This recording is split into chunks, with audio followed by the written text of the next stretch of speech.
Bonsoir à tous et bienvenue sur le plateau d'Un cœur qui écoute, votre émission de spiritualité. Aujourd'hui, je vous invite à découvrir le parcours singulier de Jean-Marie Dujardin. Bonjour Jean-Marie. Bonjour monsieur. Alors vous n'êtes pas venu tout seul, vous êtes venu avec un livre Oui. qui s'appelle « L'amour au ras des pâquerettes fait des miracles » aux éditions Peuple Libre. Voilà. Vous allez nous dire bientôt ce que ça signifie, même si on sent que l'amour, miracle, ça va être fort. Donc merci beaucoup d'être présent. Vous êtes venu de Lille. Oui. Eh bien, je vous invite à nous lire d'abord un extrait de texte de votre choix. Au ras des pâquerettes. Cette expression nous est bien connue, notamment pour le caractère peut-être un peu péjoratif qu'elle revêt, lequel peut signifier que la situation qu'elle qualifie ne vole pas haut. Et pourtant, j'ai voulu qu'elle apparaisse comme une qualité flamboyante dans le titre de ce livre, édité le 12 septembre dernier en librairie. Et ceci tout simplement parce que cet ouvrage, qui n'est pas un roman, mais peut se lire dans le même état d'esprit, raconte de belles histoires d'amour authentique, tournées vers le beau et le bien, qui suscitent l'admiration. Des récits de faits qui se passent à Lille, dans le monde des paumés, des blessés de la vie, des naufragés sur le bord de la route de notre société de consommation. Et quel bonheur! Il se trouve des femmes et des hommes de bonne volonté acharnés d'amour, qui se donnent sans compter, des bons samaritains qui se défoncent, entre guillemets, inlassablement, afin de leur offrir accueil fraternel, secours, aide au corps et à l'esprit, pour les sortir du trou du malheur et de la déchéance. Ce livre se veut être un cri d'amour, d'admiration et d'espérance, surgi de ma plume séduite par ces histoires de vie bouleversantes et hautes en couleurs que je me suis évertué à relater avec toute ma conviction humaine et chrétienne. Bon, je vais vous la prendre. Merci. Donc vous êtes en train de nous dire que le monde n'est pas fichu, que tout n'est pas noir, que le mal n'a pas gagné ? Non, le mal n'a pas gagné. Et moi je pense justement au pape Jean-Paul II qui nous disait « N'ayez pas peur, n'ayez pas peur ». Je crois que Dieu est à l'œuvre dans les cœurs et que notre monde marche sur la tête, c'est évident, c'est affolant, c'est angoissant, mais il y a, Dieu merci, dans notre monde, dans la vie de tous les jours, c'est pour ça que ça s'appelle au ras des pâquerettes, des gens, une foultitude de gens, si vous me permettez l'expression, qui s'évertuent à aimer et qui font que notre monde est plus beau et qu'il est plein d'espérance, je crois. Alors, vous êtes un jeune homme de 85 ans. Voilà, Donc, voilà. la vie, vous connaissez un petit peu, Oui. Vous en avez vu pas mal, et Oui. alors vous êtes en train de nous dire, après toutes ces années, Oui. que l'espérance, c'est pas juste un mot. Ce n'est pas juste un mot, c'est quelque chose qui nous tient debout, qui nous fait marcher, et c'est un cadeau de la grâce de Dieu, je crois. Vous savez, moi, je suis le quatrième d'une famille de 9 enfants. Un père ouvrier d'usine. Et nous avons été habitués à être debout, à être courageux, à aimer le travail et à marcher sans regarder en arrière, à marcher dans la foi, l'espérance et dans l'amour aussi, bien sûr. Et alors la foi, vous baignez dedans à la maison Oui, je crois pouvoir dire que je suis tombé dedans quand j'étais petit. J'étais enfant de cœur à l'âge de 5 ans. Et puis alors j'avais une grand-mère extraordinaire, figurez-vous. Il n'y avait pas de vacances à l'époque, c'était juste après, c'était les années après-guerre. Et j'avais une grand-mère qui, pendant les vacances, m'emmenait tous les jours au chapelet, à l'église du village. Alors j'avais des petites jambes, j'avais un mal de chien à la suivre parce qu'elle marchait vite, grand-mère. Et alors, on priait le chapelet et ensuite il y avait les vêpres avec la bénédiction du Saint-Sacrement. Et c'était tous les jours pendant les vacances. Voilà, j'ai ce souvenir-là. Et donc elle a planté quelque chose là ? Ah oui, j'ai reçu un cadeau formidable. Elle m'a amené, comment dirais-je, par elle, le Seigneur m'a amené à la prière. Il m'a fait une grâce formidable. Alors, est-ce que, comme la majorité des gens, vous avez envoyé tout baldinguer vers 13, 14, 15 ans ? Ah non. Non. Non. C'est toujours resté accroché ? Oui. Parce que vous aviez déjà rencontré une personne dans le Seigneur? J'ai rencontré un homme formidable à l'école. J'étais gaucher. Je voulais absolument écrire de ma main gauche. Oui, Et alors, à c'est pas la l'époque, bonne époque, ça. Hein. et alors, on me dit, écris avec ta belle main, comme si elle était plus belle que l'autre. Bon, et j'ai eu un mal fou pendant des années à écrire de ma main droite, à tel point que j'étais le dernier de la classe. Mes cahiers étaient dans un état lamentable, il y avait des pâtés partout, parce qu'on écrivait encore avec la plume anglaise, et qu'on trempait dans l'encrier. Ben oui. Et j'étais complètement découragé, complètement paumé. Mon père ne comprenait pas, il pensait que j'étais paresseux, alors il m'enguirlandait régulièrement. Et puis je suis tombé sur un instituteur. Au passage de classe, je suis arrivé dans la classe d'un instituteur que je voyais de temps en temps à la mer. Je ne savais pas qu'il était instit d'ailleurs. Et qui m'a pris en amitié. Il a vu ma détresse. Et il m'a dit, il a commencé à me donner il m'a proposé de me prendre en cours particulier après la classe. Et, comment dirais-je, c'était extraordinaire. Je me suis senti revivre. Hein. Et alors, à la fin de l'année scolaire en question, j'avais déjà beaucoup progressé. Il me dit, tu veux pas redoubler parce que tu as vraiment beaucoup de retard, etc. Vous vous rendez compte, me demander mon avis à moi, je me suis senti revivre, je me suis senti naître, en quelque sorte. Hein. Et alors, à la rentrée des vacances, d'abord, j'ai jamais passé des vacances aussi belles, aussi paisibles. Hein. Et à la rentrée des classes, dès la rentrée des classes, j'étais vraiment décidé à travailler. 2 mois après, j'étais le premier de la classe. Voilà. Ça a été comment dirais-je, ma vaccination anti-panique pour la vie. Extraordinaire. Et déjà une illustration de l'amour au ras des pâquerettes? Déjà une illustration de l'amour aux pâquerettes, absolument, oui. Absolument. Je crois que par cet style, le Seigneur est venu me chercher. C'est pas possible. Alors, fan de Saint-Joseph, vous avez fini par être oui. ébéniste, oui. charpentier. Je suis devenu ébéniste, charpentier, menuisier. Et puis, plus tard, une fois que j'ai été marié, qu'on a eu des enfants, je me suis aperçu que c'était pas très confortable au niveau financier. C'était les années après-guerre, en pleine reconstruction, etc. Les ouvriers étaient mal payés, etc. Et alors, je me suis remis aux études de façon autodidactique. Alors, à quoi, 25 ans, 30 ans 40 ans. Oh! Très tard, beaucoup plus tard. D'accord. Et je suis devenu ingénieur en bâtiment. Voilà. Et là, Superbe. bien sûr, au niveau financier, on a respiré un peu, quoi. Voilà. La vie de foi continuait tranquillement son chemin. Oui. Vous aviez des engagements sociaux dans des associations J'ai dirigé deux groupes de prière.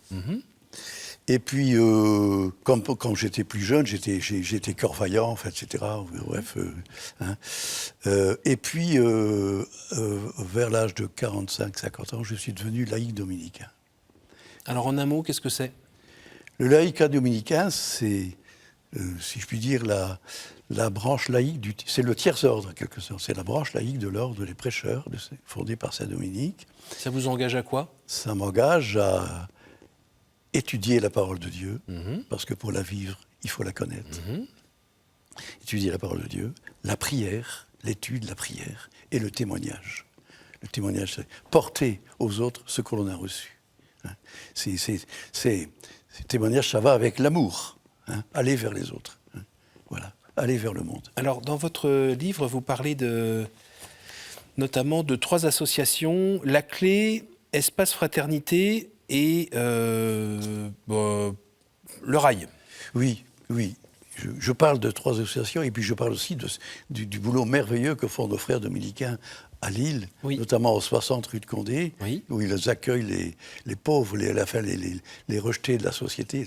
Et depuis 40 ans, ils ont remis en route des milliers. C'est absolument extraordinaire. Et alors, le Rail, c'est une association que j'ai connue justement par un frère dominicain qui fait partie de cette association et qui accueille les immigrés en France. énorme boulot, extraordinaire, pour les aider à s'insérer dans la société française. Et c'est pas simple.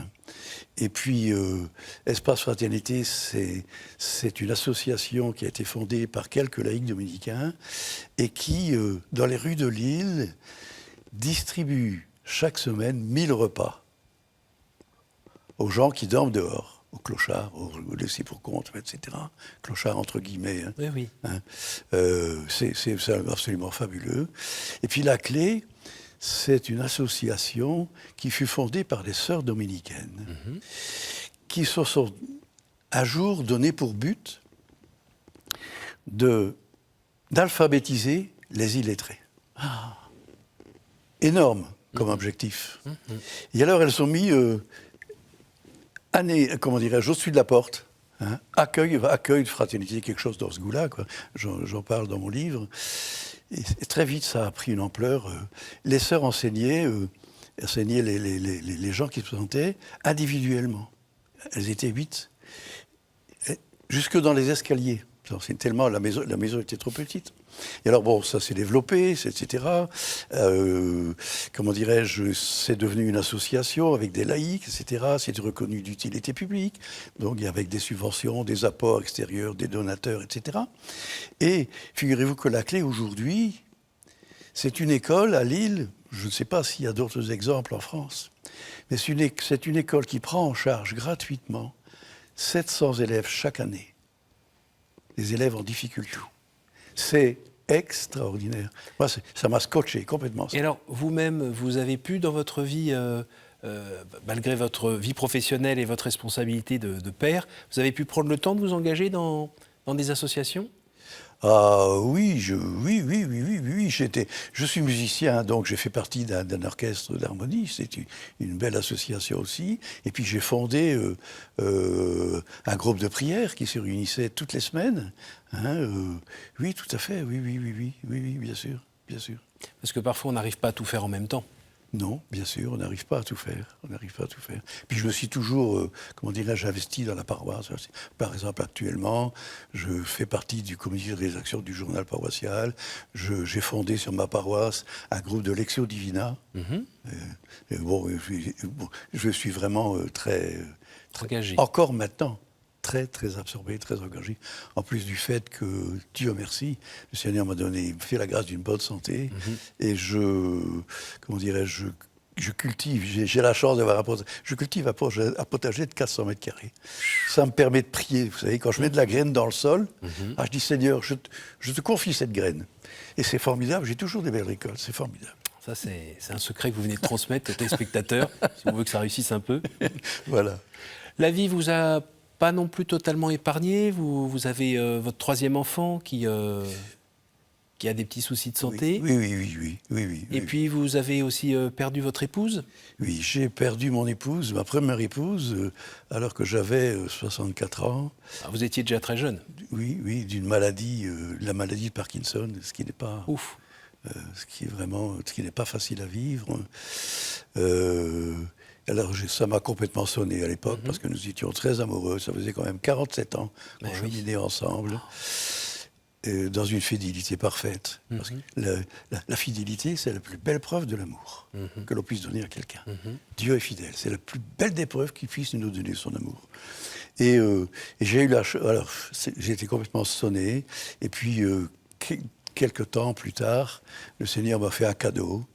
J'ai rencontré une autre femme qui était veuve comme moi, et nous avons décidé d'unir nos deux destinées. Voilà. Nous nous sommes mariés. Nous ne vivons pas ensemble comme ça. Nous avons voulu nous marier. Devant le Seigneur. Voilà. Elle connaissait la famille de Saint-Dominique ? Ah, Saint-Dominique, oui, la famille dominicaine, oui, bien sûr.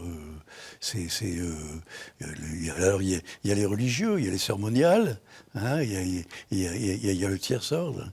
Mais elle connaissait déjà votre épouse ? Comment ? Elle connaissait déjà votre épouse ? Non.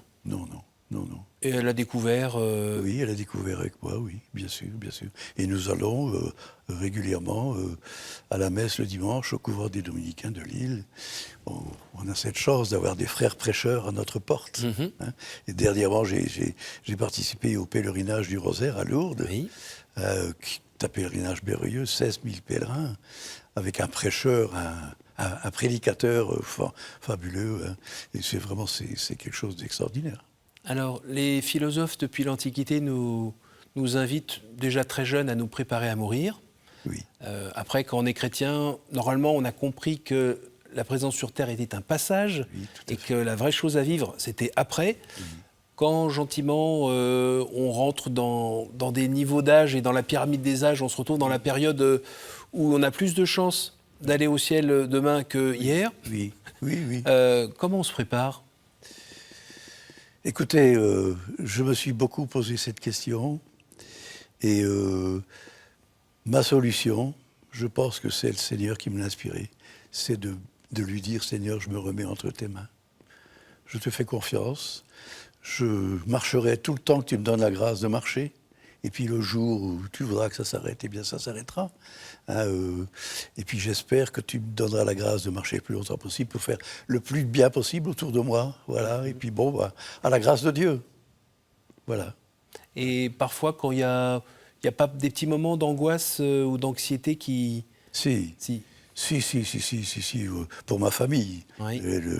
Vous savez, un papa, une maman, c'est toujours un peu tourmenté par les enfants. Ouais, toute la vie. Ça n'est pas simple. Ça ne s'arrête pas quand ils quittent la pas maison. Simple. Hein. Non, bien sûr, ça n'est pas simple.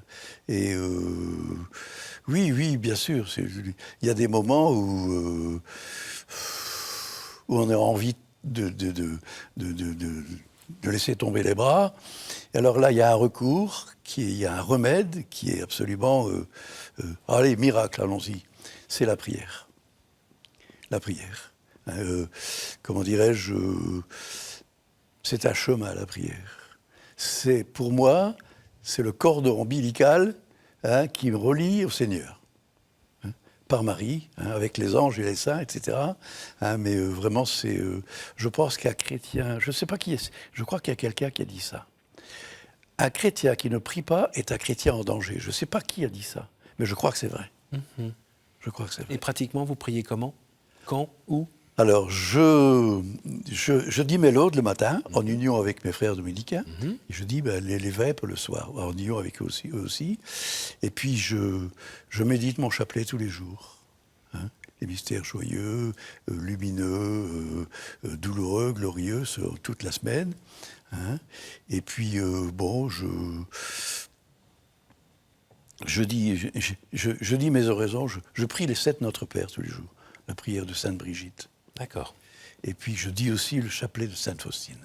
Voilà, j'ai des longs moments de prière tous les jours. Et Dieu merci, je trouve le temps, c'est formidable. Voilà. Alors, vous disiez au départ, vous êtes né dans une période où un peu difficile pour la France, au sortir de la guerre. Oui. Vous avez vu pas mal de choses. Aujourd'hui, en allumant la radio, ça se tend un petit peu. C'est pas folichon. Hein. Alors, si on s'approche de vous comme l'ancien, celui qui a l'expérience, qui, on espère, a réussi à avoir un peu de sagesse, qu'est-ce que vous avez à nous dire sur la façon dont on peut vivre dans ce monde qui peut paraître un peu anxiogène pour certains ? Je crois qu'il faut aimer.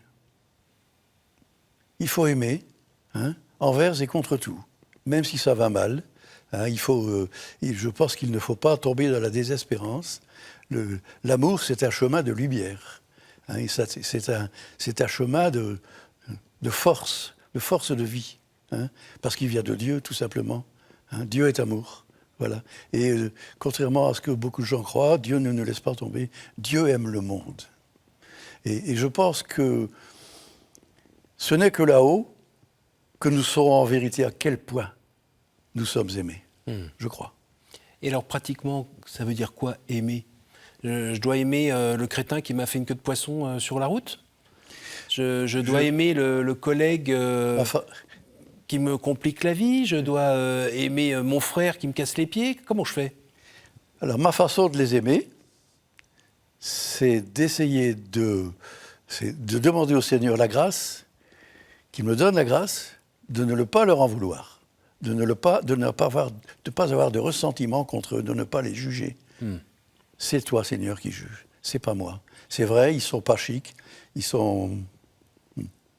Bon, je ne vais pas dire de mots d'oiseau, hein, mais c'est vrai. Mais alors, je n'y parviens pas toujours. Hein. Je ne suis pas un saint. Hein. Quelquefois, au volant de ma voiture, quand il y a un qui me fixe que poisson, oh là là. Hein. Mais alors, tout de suite après, je dis pardon, Seigneur. Ça fait rire mon épouse, hein, qui est à côté de moi. Mais bon, oui, moi, je crois vraiment que si on est dans la grâce que Dieu nous donne, parce que je crois qu'il la donne à tout le monde, hein, de marcher dans ses pas, je pense qu'il est toujours là. Il ne nous laisse jamais tomber. Ça, j'en suis... Et quand soi-même, en essayant de marcher dans ses pas, on se casse la figure, et même on se casse la figure toujours au même endroit, vous faites comment, vous, pour ne pas vous dire ouais, j'y arriverai jamais, je suis une bille. Oui, non, vous avez parfaitement raison de soulever ce point que j'expérimente régulièrement. Hein. Alors, je dis oui, Seigneur, c'est vrai. Je suis pas top, c'est vrai. Mais je sais que tu me relèves. Je sais que tu me relèves. Voilà. Et bon, il y a les sacrements de l'Église. Hein. Ça aide. Il y a comment dirais-je, il y a le sacrement de réconciliation, hein, qui est un sacré rempart, hein, et puis il y a l'Eucharistie, hein, vraiment qu'il faut vivre en plénitude, vraiment, parce que c'est vraiment, ce ne sont pas que des gestes, que des paroles, hein. C'est vraiment Christ qui vient à nous, vraiment, en toute vérité. Hein. Avec une action, c'est opératif, il y a quelque chose qui se passe. Il y a quelque chose qui se passe. Vous avez expérimenté plein de fois. Il y a quelque chose qui se passe au fond du cœur. C'est sûr. C'est sûr. Et à ce sujet, si vous me permettez, je vais vous dire quelque chose, un petit mot de mon précédent livre. Mon précédent livre, c'est Méditation au fil de la liturgie, qui traite de la liturgie de la parole, dans lequel je montre que avant de recevoir le corps et le sang du Christ dans la Sainte Communion eucharistique, il faut d'abord manger et boire sa parole, qui est une véritable nourriture. Et les deux sont absolument inséparables. Hein. Voilà, c'est... La mendication. Oui, tout à fait. Chez les Dominicains, on nous dit que la parole de Dieu, il faut faire un peu comme les vaches, il faut la ruminer. Et c'est vrai. C'est vrai. On arrive déjà à la fin de cette émission. Ça va être le moment des questions courtes, réponses courtes. Est-ce que vous pourriez me dire un chiffre entre 1 et 10, s'il vous plaît ? Allez, disons 3. C'est le chiffre de la Trinité, de la Sainte Trinité. Quel est le personnage ou le saint que vous aimeriez retrouver au ciel ? La Sainte Vierge Marie, en premier. Et puis mon saint patron, le curé d'Ars. Et puis Saint Dominique. Et puis tous les saints. À nouveau, entre 1 et 10 ? Le 1. Y a-t-il une parole que vous regrettez de n'avoir pas dite à quelqu'un ? Oui. Il m'est arrivé de ne pas savoir demander pardon. Parce que savoir demander pardon, c'est quelque chose. C'est une grâce à demander, vraiment, au Seigneur. Parce qu'on n'a pas toujours la force. Il y a de l'amour propre un peu Ni mal le placé. courage. Ah oui. Il y a notre ego, notre orgueil très solide en nous qui nous titille. Là, Et puis qui dit quand même que c'est l'autre qui a fait une erreur plus grosse que la nôtre. Bien sûr, c'est tellement facile de reporter la faute sur l'autre. Une dernière ? Oui, le 9.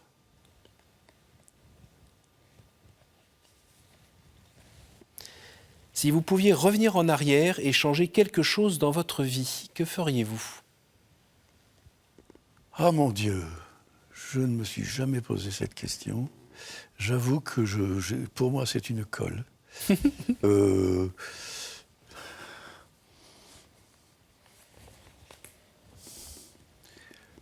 Oh là là, que le Seigneur m'inonde encore davantage dans sa grâce.